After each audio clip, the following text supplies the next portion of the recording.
اللہ تعالیٰ کے فضل و رحمت کے ساتھ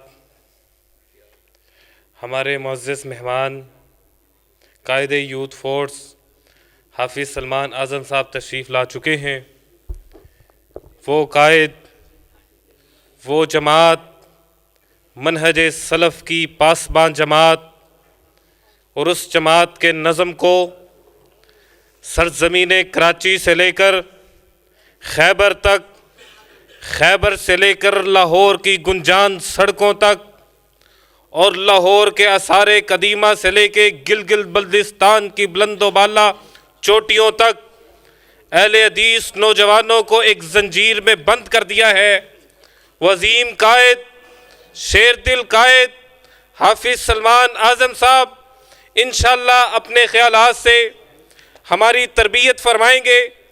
ان کے خطاب سے پہلے اپنی بیداری کا ثبوت دیں۔ میں اللہ کی کبریائی کا نعرہ بلند کروں گا، آپ نے باآواز ہو کے اس نعرے کا جواب دینا ہے۔ نعرہ تکبیر! آپ بیدار ہیں انشاءاللہ؟ انشاءاللہ۔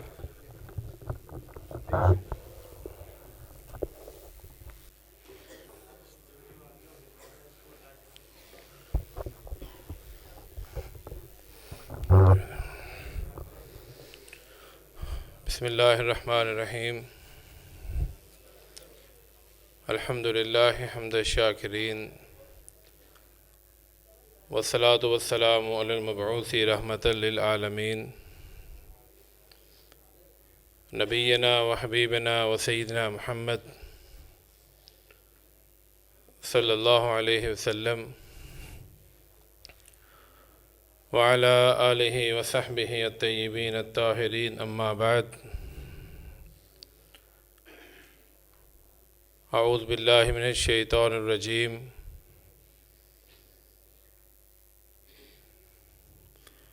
هو الذی ارسل رسولہ بالہدی ودین الحق لیظہرہ علی الدین کلہ وکفی باللہ شہیدا۔ یقین محکم، عمل پہم، محبت فات عالم، جہاد زندگانی میں ہیں یہ مردوں کی شمشیریں۔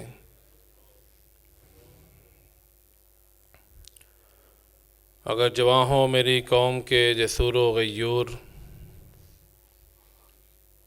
اگر جواں ہو میری قوم کے جسور و غیور، تو قلندری میری کچھ کم سکندری سے نہیں۔ لائق صد تکریم علماء کرام، لائق صد احترام سامعین و حاضرین، اہل حدیث یوتھ فورس سٹی گوجرانوالہ کے ہمارے ذمہ داران، عزیز مکرم انس بن مالک بنڈر صاحب، عزیز محترم احسن مقصود صاحب اور ان کے رفقاء کرام، مبارکباد کے مستحق ہیں کہ جنہوں نے اس سرد موسم میں آپ بھائیوں کو، عزیزوں کو، دوستوں کو یہاں پہ اکٹھا کیا ہے۔ اپنی گفتگو سے قبل ایک گزارش کرنا چاہوں گا۔ نبی مکرم صلی اللہ علیہ وسلم کا ارشاد گرامی ہے، علمنی ربی فاحسن تعلیمی، ادبنی ربی فاحسن تأدیبی۔ میرے اللہ نے مجھے علم سکھایا اور بہترین علم عطا کیا۔ میرے اللہ نے مجھے تہذیب سکھائی اور مجھے بہترین جو تہذیب تھی وہ عطا کی۔ بحیثیت مسلمان اور پھر بالخصوص بحیثیت اہل حدیث اور پھر اہل حدیث یوتھ فورس کا کارکن ہونا تو یہ چاہیے کہ ہمارے اٹھنے، بیٹھنے، بولنے، چلنے پھرنے میں مینرز اور ایٹیکیٹس نظر آنے چاہیے، لیکن ہماری یہ بدقسمتی ہے کہ ہماری دعوت، ہمارا منہج جتنا خوبصورت اور جتنا سچا اور سچا ہے، ادب و آداب کے حوالے سے ہم اتنے ہی تہی دامن ہیں، جس کی وجہ سے سم ٹائمز ہمیں بحیثیت قوم، بحیثیت مسلک، بحیثیت جماعت شرمندگی کا سامنا بھی کرنا پڑتا ہے۔ اور میں یہ بھی محسوس کر رہا ہوں کہ ابھی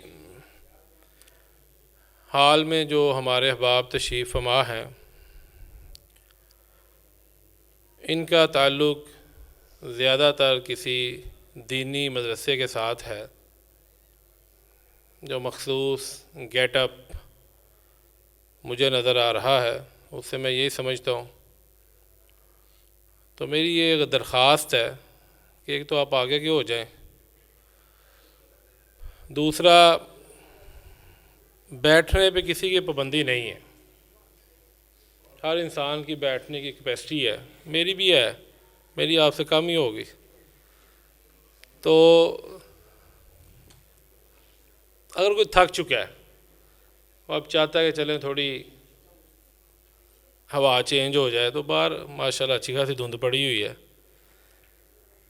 تو وہ ابھی جا سکتا ہے گھوم پھر کے۔ میرا خیال ہے کہ مفتی عتیق الرحمن علوی صاحب بھی تشریف لے آئے ہیں، ان کی تقریر تک وہ واپس آ جائے۔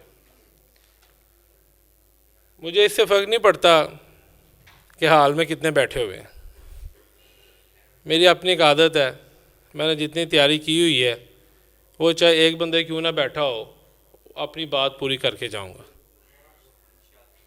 اس لیے جنہوں نے بیٹھنا ہے ایکٹیو ہو کے بیٹھنا ہے، کیوں یہ باتیں میں نے پہلے کر لی ہیں، پھر بار بار مجھے نہ کہنا پڑے کہ بھئی تو ایسے بیٹھ، تو ایسے بیٹھ۔ یہ آپ جو ادھر سامنے آ جائیں، یہ جو میرے دوست ادھر بیٹھے ہوئے ہیں سامنے آ جائیں، اور یہ جو چیئرز کے پیچھے بیٹھے ہوئے ہیں بوڑھے، اللہ انہیں جوانی عطا کرے، یہ بھی آگے آ جائیں۔ یہ کرسیاں، دیواریں یہ ہوتی ہیں بوڑھے بندوں کے لیے، اور آپ تو جوان لوگ ہیں، آپ کو تو چاہیے کہ آپ دوسروں کو سہارا دیں، نہ کہ آپ سہارا لیں۔ مولانا انعام اللہ فاروقی صاحب تسی بھی ادھر آ جاؤ، ایتھے آ جاؤ، قاری صاحب تسی بھی آ جاؤ۔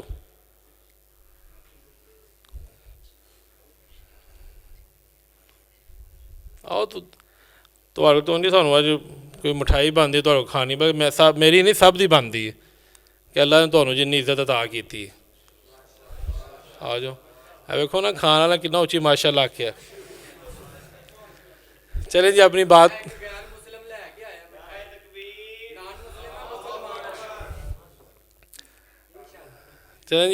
پہ آتے ہیں۔ اس وقت دنیا میں 58% نوجوان ہیں، اور پاکستان جو ہمارا وطن ہے، اللہ تعالیٰ اسے قائم و دائم رکھے، اس وطن میں اس وقت 64% یعنی 64% پاکستان میں جو لوگ بستے ہیں ان میں حصہ نوجوانوں کا ہے، یعنی صرف 36 بوڑھے ہیں یا درمیانی عمر کے لوگ ہیں، اور یہ بہت بڑی تعداد ہے۔ اور یہی وہ وجہ ہے کہ یہاں پر لبرلز، سیکولرز اور ملحدین، ان کی تنظیمیں آئے روز مسلمان نوجوانوں کو ٹارگٹ کرتی ہیں، مختلف ہیلوں سے بہانوں سے نت نئے ایسے وہ پروگرامز لے کے آتے ہیں کہ جن سے نوجوان متاثر ہو کر اپنے دین سے، اپنی دینی اور معاشرتی جو ہماری اقدار ہیں ان سے دور ہو کر ان کے پیچھے لگ جائیں۔ آپ حیران ہوں گے کہ دنیا میں اس وقت چوتھا بڑا مذہب الحاد کا ہے۔ پہلے نمبر پہ عیسائی ہیں، دوسرے نمبر پہ مسلمان ہیں، تیسرے نمبر پہ ہندو ہیں، اور چوتھے نمبر پہ وہ لوگ ہیں جن کا یہ دعویٰ ہے کہ یہ کائنات کسی کی بنائی ہوئی نہیں ہے، اس کو کسی نے تخلیق نہیں کیا، بلکہ یہ کائنات خود بخود نیچرلی طبیعیاتی طور پہ مارز وجود میں آئی ہے۔ اس وقت ہمارے تعلیمی اداروں میں موسٹلی جو پروفیسر حضرات ہیں ان کا تعلق بھی الحاد کے ساتھ ہے۔ اس کے بعد کچھ ہمارے مسلمانوں کے داخلی ایسے فتنے ہیں جنہوں نے مختلف مذاہب اور مختلف مسالک سے تعلق رکھنے والے نوجوانوں کو اپنی لپیٹ میں لیا ہوا ہے۔ ان میں سر فہرست جوید احمد غامدی صاحب ہیں، جو غامدی فکر کے بانی کہلائے جا سکتے ہیں۔ اس کے بعد پرویزی، اس کے بعد جالوی، جہلمی، یہ وہ لوگ ہیں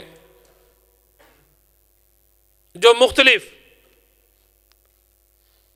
ہیلوں بہانوں سے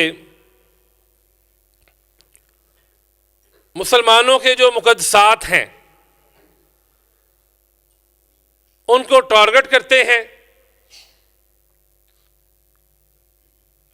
اور ان کا ٹارگٹ کرنے کا بنیادی مقصد یہ ہے کہ یہ جو نوجوان ہیں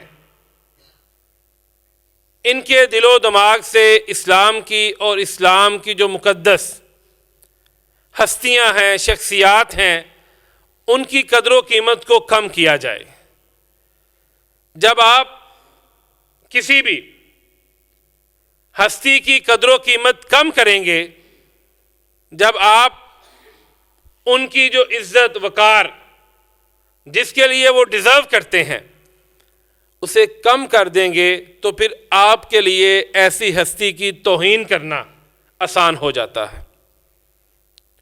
یہ آئے روز ہم سوشل میڈیا پہ جو پڑھتے ہیں، دیکھتے ہیں کہ فلاں نے نعوذ باللہ اللہ تعالیٰ کے وجود سے انکار کر دیا، فلاں نے نبی مکرم صلی اللہ علیہ وسلم کی گستاخی کر دی، فلاں نے صحابہ کرام رضوان اللہ علیہ مجمعین کی توہین کر دی۔ یہ سارے عوامل ایک دن میں رونما نہیں ہوتے، بلکہ ہماری رگوں میں سلو پوائزن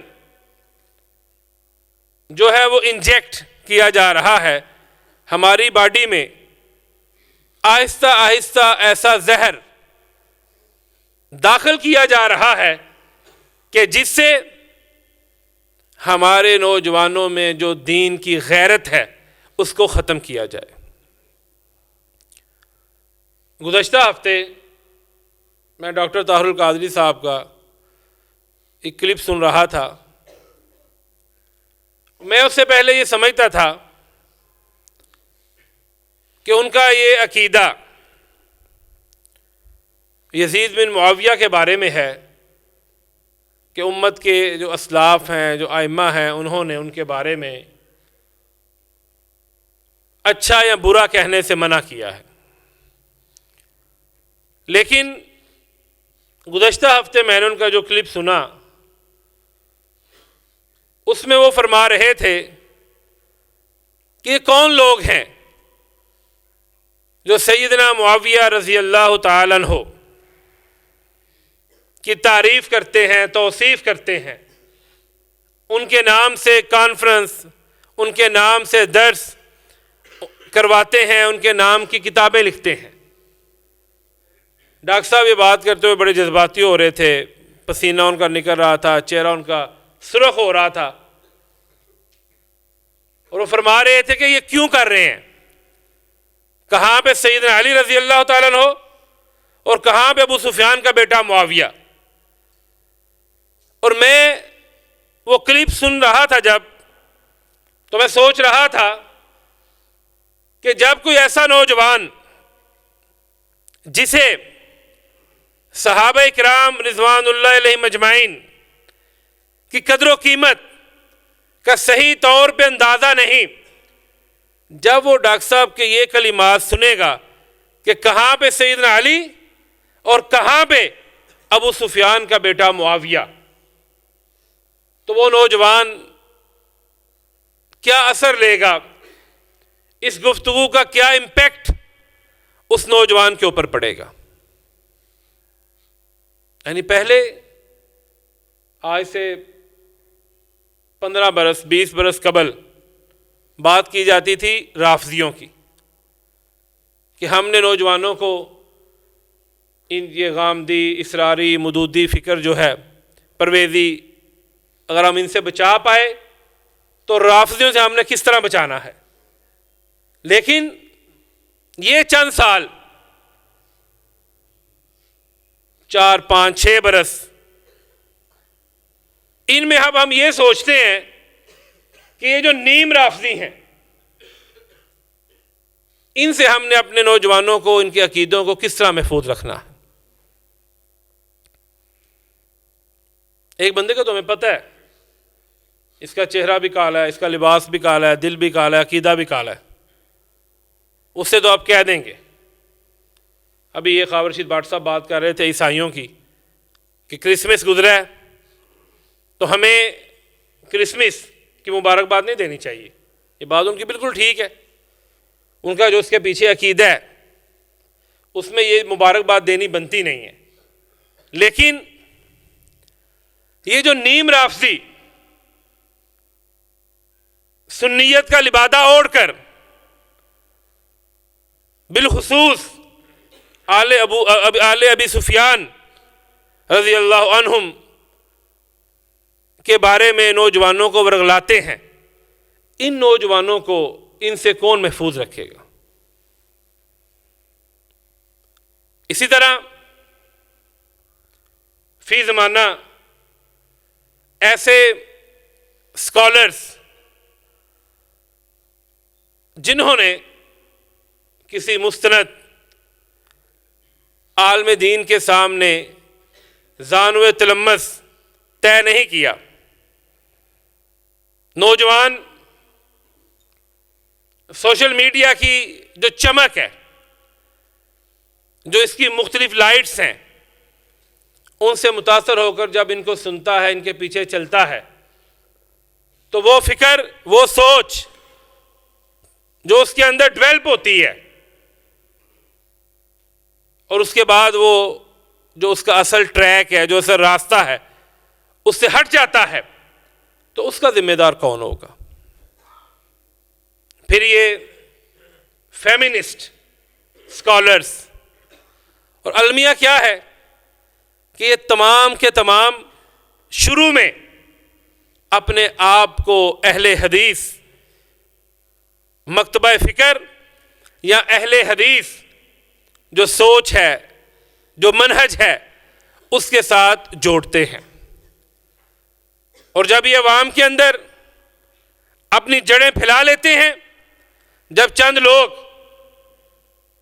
ان کو فالو کرنا شروع کر دیتے ہیں، تو اس کے بعد پھر یہ جو ان کے ذہن میں، جو ان کے دماغ میں ان کے اپنے آئیڈیاز ہیں، یہ ان کو لوگوں میں پھیلانا شروع کر دیتے ہیں۔ ایسے حالات میں ایسی تنظیمیں، ایسی جماعتیں کہ جن کا تعلق قرآن و حدیث کے ساتھ ہے، جن کی دعوت، جن کا مشن قرآن و سنت کی ترویج و اشاعت ہے، نوجوانوں کو ان کے ساتھ جڑنا چاہیے، ان کی مجالس میں شریک ہونا چاہیے، اور ان کے ساتھ جو مستند علماء وابستہ ہیں ان سے دین کو سیکھنا چاہیے۔ جب تک آپ دین کو سیکھیں گے نہیں، تب تک آپ معاشرے کے اندر اپنی ذمہ داری کو کما حقہ ادا نہیں کر سکتے۔ اور یہ مت جانیے کہ یہ کام انس بنڈر کا ہے، احسن مقصود کا ہے، انعام الحق فروخی صاحب کا ہے، ابو سفیان کا ہے، نہیں، یہ ہم سب کی ذمہ داری ہے۔ کنتم خیر امۃ اخرجت للناس تأمرون بالمعروف وتنہون عن المنکر، بہترین امت ہو جو نیکی کی دعوت دیتی ہو، برائی سے روکتی ہو۔ اسی طرح کلکم راع وکلکم مسئول عن رعیتہ، تم میں سے ہر شخص ذمہ دار ہے اور وہ اپنی ذمہ داری کا جواب دہ ہے۔ اگر کسی عالم سے،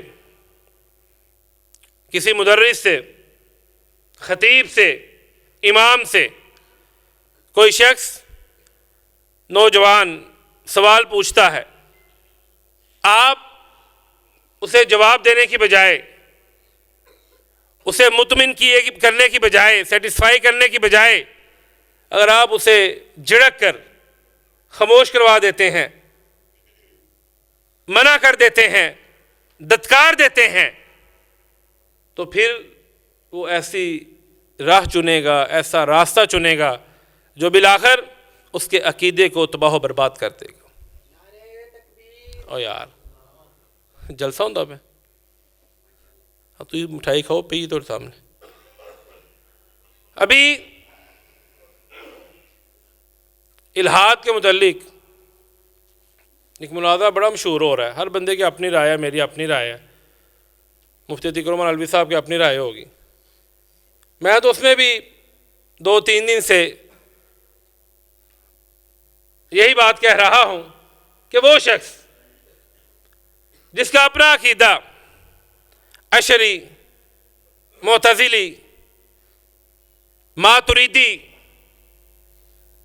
اور جہمیہ والا ہو، اگر ایسے شخص کے ساتھ مناظرہ کرنے والا ایسا بندہ ہو جسے یہ پتا ہو کہ اس بندے کے عقائد فلاں سوچ کے ساتھ، فلاں سکول آف تھاٹ کے ساتھ تعلق رکھتے ہیں، وہ آگے سے پوچھے کہ آپ مجھ سے اللہ تعالیٰ کے وجود پہ مناظرہ کر رہے ہیں، میں آپ سے پوچھنا چاہتا ہوں کہ اللہ تعالیٰ کی صفات کے بارے میں، اللہ تعالیٰ کے ہاتھ کے بارے میں، عرش کے بارے میں، علو کے بارے میں آپ کا عقیدہ کیا ہے؟ تو کیا آنسر کرے گا آگے سے؟ اس کے پاس کوئی جواب نہیں ہوگا۔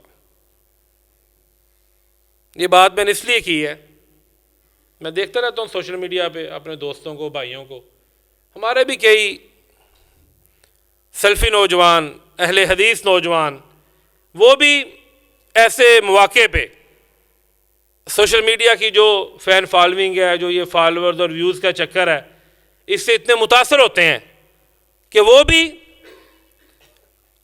ان کی تعریف و توصیف کرنا شروع کر دیتے ہیں، حالانکہ آپ وہ لوگ ہیں جن کے پاس اس کائنات کا سب سے جو سچا اور صحیح قرآن و سنت کے مطابق بلکہ عین قرآن و سنت ہے، وہ مسلک ہے، وہ آپ لوگوں کے پاس ہے۔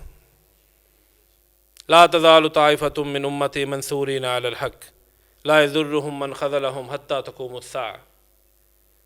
ایک گروہ، ایک جماعت ہمیشہ قائم رہے گی، حق کی دعوت دیتی رہے گی، لوگ نقصان پہنچانا چاہیں گے، لوگ مخالفت کریں گے، لیکن یہ لوگ اپنا راستہ نہیں چھوڑیں گے یہاں تک کہ اللہ تعالیٰ قیامت کو قائم کر دیں گے۔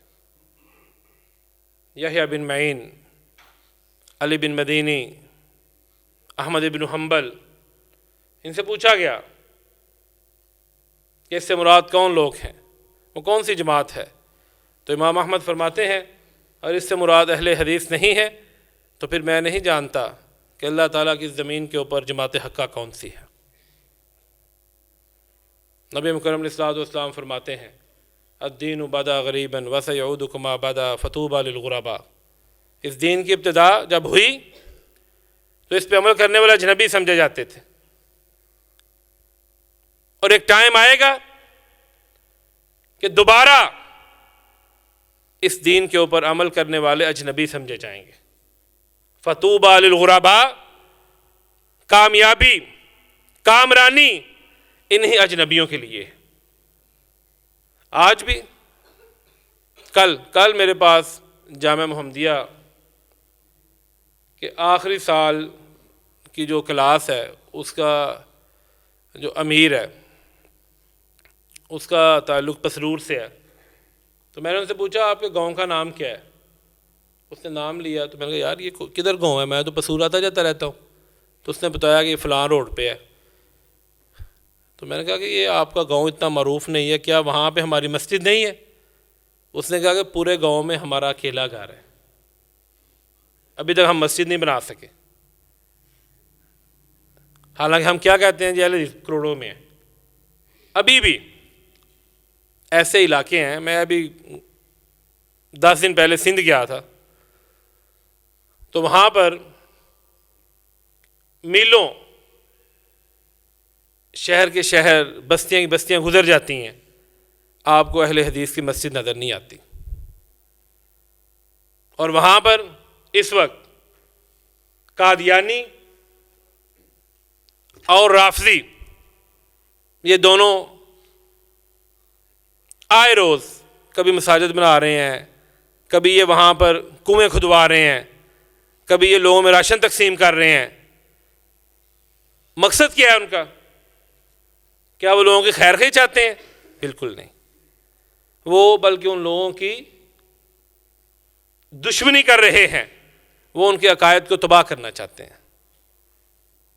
تو جب تک نوجوان ان باتوں کو نہیں سمجھیں گے، جب تک ہم خواب غفلت سے بیدار نہیں ہوں گے، تب تک یہ بات یاد رکھیے قرآن و سنت کی دعوت لوگوں تک نہیں پہنچ پائے گی۔ اور نوجوان ہی وہ لوگ ہیں جو کسی بھی معاشرے، کسی بھی قوم، کسی بھی قبیلے، کسی بھی تنظیم کی ترقی میں ہراول دستے کا کردار ادا کرتے ہیں۔ اگر آپ اسلام کے ابتدائی دنوں کو دیکھتے ہیں تو نبی مکرم علیہ الصلوۃ والسلام 40 برس کے جوان تھے جب اللہ تعالیٰ نے آپ کو بعثت عطا کی۔ ابو بکر آپ سے بھی چھوٹے، عمر ان سے چھوٹے، عثمان ان سے چھوٹے، علی ان چاروں سے چھوٹے تھے۔ دیگر صحابہ کرام خالد بن ولید، ابو عبیدہ بن جراح، دیگر جو ہیں، حسن و حسین، سیدنا معاویہ، دیگر جنہوں نے اسلام کی سربلندی کے لیے بنیادی کردار ادا کیا، وہ سب نوجوان تھے۔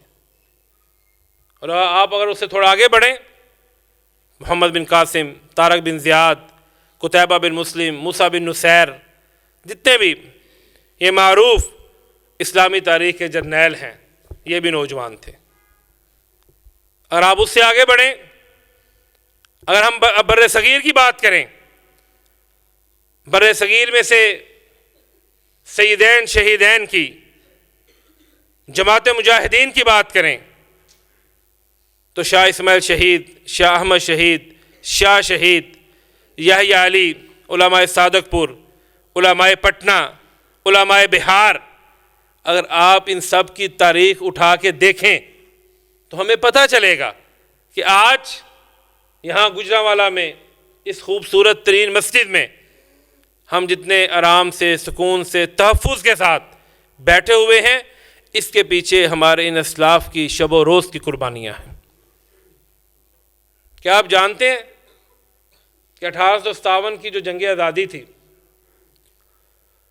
اس کے بعد بہار میں کتنے اہل حدیثوں کو شہید کیا گیا تھا؟ جو بندہ جواب دے گا اس کے لیے انعام ہوگا۔ ٹائٹل میں بتا دیتا ہوں۔ آغا شورش کاشمیری مرحوم نے اپنے رسالے چٹان میں لکھا تھا، لہو کو صرف فروغ بہار کس نے کیا؟ رہا تھا تو ہی نہیں، میرے نال آئے بندے نہیں۔ چلیں کوئی اندازہ بتائیں، کوئی اندازہ، کوئی بندہ اندازہ بتا دے جتنے ہوں گے۔ 1.5 لاکھ۔ آج لوگ کہتے ہیں بھابی ہوں نمے آئے نے۔ صرف بہار میں 1857 کی جنگ آزادی میں 1.5 لاکھ اہل حدیث کو شہید کیا گیا تھا، اور جو عورتیں حاملہ تھیں ان کے پیٹ چاک کر دیے گئے تھے، بچے باہر نکال کر انہیں نیزوں کی انیوں پہ اچھال دیا گیا تھا۔ بلکہ اگر میں یوں کہوں کہ تحریک پاکستان میں سے آپ اہل حدیث کا رول نکال دیں تو پیچھے کچھ نہیں بچتا۔ اور آپ حیران ہوں گے، جہاں جہاں سے شاہ اسماعیل شہید رحمہ اللہ کا قافلہ گزرا تھا، وہاں پہ لوگ اہل حدیث ہو گئے تھے۔ اگر آپ مری، گلیات، نتھیا گلی، ایبٹ آباد کی جو بیلٹ ہے اس پہ جائیں، کسی بزرگ سے پوچھیں کہ آپ اہل حدیث کیسے ہوئے تھے تو بڑی مزے کی بات سناتے ہیں۔ وہ کہتے ہیں یہاں پہ شاہ اسماعیل شہید گزرے تھے، ان کے ساتھیوں نے، مجاہدین نے پڑاؤ کیا تھا، اور ہمیں نہیں پتا تھا وہ اہل حدیث ہیں۔ ہم نے دیکھا وہ رفع الدینگا کی نماز پڑھتے ہیں، سینے پہ ہاتھ باندھتے ہیں، پاؤں آپس میں وہ جوڑتے ہیں، ہم نے ان کی طرح نماز پڑھنی شروع کر دی۔ وہ یہاں سے چلے گئے، بالا کوٹ جا کے انہوں نے پڑاؤ ڈالا، تو اس کے بعد ہمیں پتہ چلا کہ شاہ اسماعیل شہید اہل حدیث ہیں، تو ہم نے اہل حدیث مسلک کو قبول کر لیا۔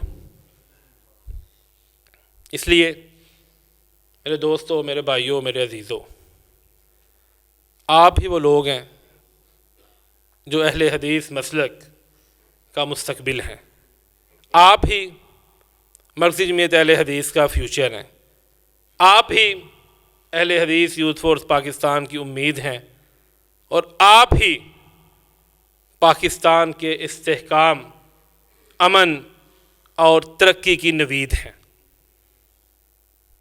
میرا بڑا یقین ہے، ہم ہوں نہ ہوں، اس وطن میں جو لا الہ الا اللہ کے نام پہ حاصل کیا گیا تھا، کیا آپ جانتے ہیں کہ لا الہ الا اللہ پاکستان کا مطلب کیا؟ لا الہ الا اللہ۔ اس نعرے کا بانی کون ہے؟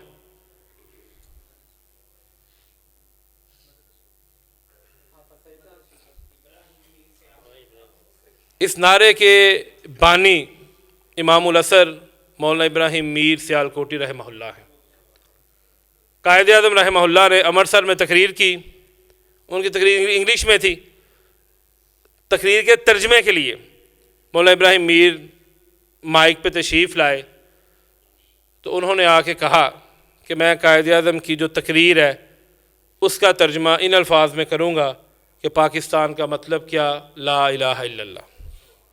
اور پھر یہ نعرہ تحریک پاکستان کی جان بن گیا۔